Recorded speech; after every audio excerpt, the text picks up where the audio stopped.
Sociology live study channel में एक बार फिर आप सभी का स्वागत है। और आज हम बात करने वाले हैं जो मुस्लिम विवाह है उसमें मेहर क्या है। तो देखिए विद्यार्थियों, जो मेहर है जिसको मेहर भी कहा जाता है, MEHAR, मेहर। मेहर वह धनराशि है जो विवाह के समय या विवाह से पूर्व वर के द्वारा वधू को चुकाई जाती है। जैसा कि आप जानते हैं कि जो मुस्लिम विवाह है वो मुस्लिम विवाह को एक सामाजिक समझौता माना गया है। जिस तरीके से हिंदू विवाह एक संस्कार होता है, उसी तरीके से मुस्लिम विवाह और क्रिश्चियन विवाह, ईसाई विवाह, दोनों को ही एक सोशल कॉन्ट्रैक्ट या सामाजिक समझौता माना गया है। तो सामाजिक समझौते की जो शर्तें हैं वो क्या होती हैं कि एक तो जो समझौता है वो दो पक्षों के बीच में होता है, दोनों पक्षों की रजामंदी होती है, अर्थात उनकी स्वीकृति होती है। और तीसरा जो इसकी एक शर्त होती है वो यह है कि उस स्वीकृति के लिए कुछ निर्धारित धनराशि का होना या पेशगी का होना आवश्यक होता है। तो जो मुस्लिम विवाह है उसको एक सामाजिक समझौता माना गया है। तो समझौता तभी पूर्ण माना जाता है जब उसमें पेशगी के रूप में कुछ धनराशि वर पक्ष के द्वारा वधू पक्ष को या कन्या पक्ष को दी जाती है। तो ये जो धनराशि है, ये धनराशि भी हो सकती है, कोई वस्तु, आभूषण, प्रॉपर्टी, कोई संपत्ति भी हो सकती है। ये जरूरी नहीं है कि वो केवल एक धनराशि ही होगी। तो ये जो मेहर है, मेहर का जो प्रचलन है ये काफी पहले से इस्लाम में जो है प्रचलित है, विवाह में प्रचलित है। एक जो ऐसे विद्यार्थी जो विभिन्न प्रकार की कंपटीशन वगैरह की तैयारी कर रहे हैं उनके लिए जो ध्यान देने की बात है इसमें वो ये है कि एक केस आया था 26 मार्च 1885 को। ये लिस्टेड हुआ था इलाहाबाद हाई कोर्ट में। ये केस था अब्दुल कादिर बनाम सलीमा। तो इस केस के जस्टिस थे न्यायमूर्ति महमूद। तो उन्होंने एक व्यवस्था दी इस केस में। केस ये था कि इसमें ये कि जो मेहर है वो मेहर क्या है, मतलब विवाह के समय दी जाने वाली धनराशि है या तलाक के समय दी जाने वाली जो धनराशि है। तो इसमें जो व्यवस्था दी माननीय न्यायमूर्ति ने वो ये थी कि जो मेहर है ये विवाह में, विवाह से पूर्व, विवाह के समय ही दी जाने वाली धनराशि है। ऐसा नहीं है कि आप इसको तलाक के समय पर आप देंगे। और उन्होंने इसमें बताया कि ये जो मेहर है ये मुस्लिम विवाह के लिए आवश्यक है, ये वर पक्ष के द्वारा वधू पक्ष को देना अनिवार्य है।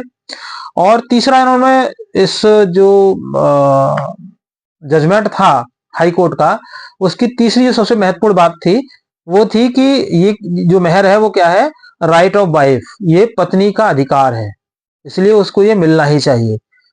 तो ध्यान देने की बात यह है कि जो केस लिस्टेड हुआ था वो था 26 मार्च 1885 को, और केस का नाम था इसमें अब्दुल कादिर वर्सेस सलीमा। और इस केस में जो डिसीजन आया था वो आया था 21 जनवरी 1886, 21 जनवरी 1886 के लिए। केस कहां से था, इलाहाबाद हाई कोर्ट में। और जो जज थे जिन्होंने डिसीजन दिया था उनका नाम है न्यायमूर्ति महमूद। तो उन्होंने ये बताया कि ये विवाह के समय, विवाह से पूर्व देना अनिवार्य है। तो मेहर वो धनराशि या वो सम्मान राशि है जो वर पक्ष के द्वारा कन्या पक्ष को दी जाती है। तो शरीयत के अनुसार जो मेहर है उसको चार भागों में बांटा गया है। चार प्रकार की मेहर बताई गई है, जिसमें एक होती है जिसको बोलते हैं मेहर ए मुअज्जल, अर्थात प्रॉम्प्ट डॉर, मतलब त्वरित मेहर।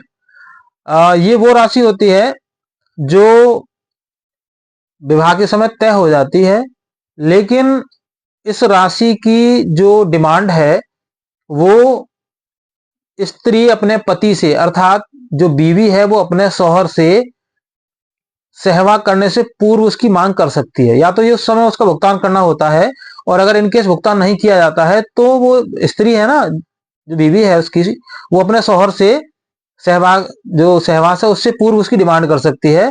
और ये तब तक वो इस संबंध को डिले कर सकती है जब तक कि वो धनराशि उसको प्रदान नहीं की जाती।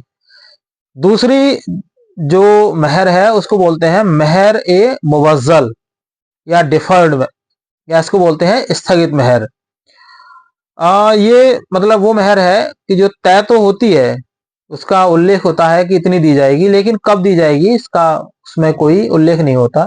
उस समय भी दी जा सकती है और ये बाद में भी दी जा सकती है।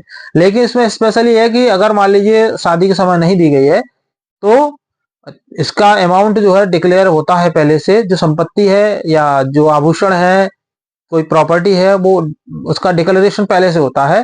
तो अगर उस समय वो नहीं दी गई है तो तलाक के समय वो धनराशि अवश्य दी जाएगी।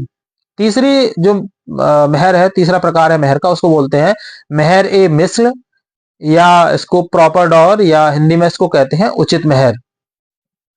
ये क्या है? ये विवाह से पूर्व जो है राशि निर्धारित न हो, किसी कारणवश अगर वो राशि निर्धारित नहीं की गई है तो इस राशि को, इस धनराशि को अदालत या शरीयत के द्वारा उस समय डिक्लेयर किया जा सकता है जिस समय पति पत्नी के बीच में विवाह विच्छेद होता है, तलाक होता है, या इस तरीके की कोई भी घटना भी हो सकती है, कोई ट्रेजेडी भी हो सकती है। अगर मान लीजिए इनकेस पति की डेथ हो गई है तो ऐसे में पति के परिवार वालों से वो स्त्री उस मेहर की मांग कर सकती है, और उस मेहर कितनी होगी इसका जो डिसीजन है वो शरीयत करेगी या फिर अदालत के द्वारा किया जाएगा।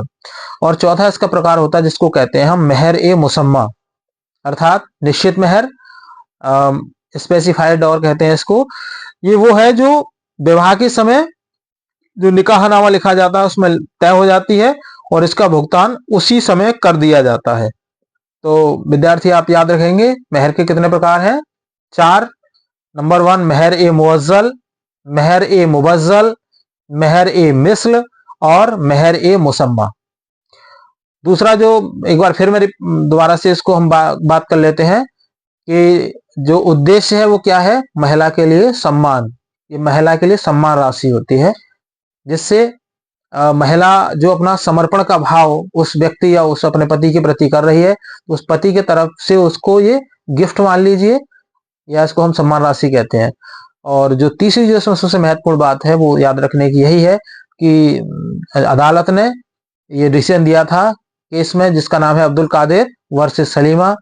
केस लिस्टेड हुआ था 26 मार्च 1885 को और डिसीजन आया था 21 जनवरी 1886 को, जिसमें न्यायमूर्ति जस्टिस महमूद ने ये व्यवस्था दी कि ये उस पत्नी का अधिकार है जो विवाह कर रही है उस पुरुष से, तो उस पुरुष को मेहर किसी न किसी रूप में दे है, अनिवार्य है, ये उस स्त्री के लिए सम्मान राशि है। तो आज की क्लास में बस इतना ही, मिलते हैं अगली क्लास में, तब तक के लिए थैंक यू, जय हिंद।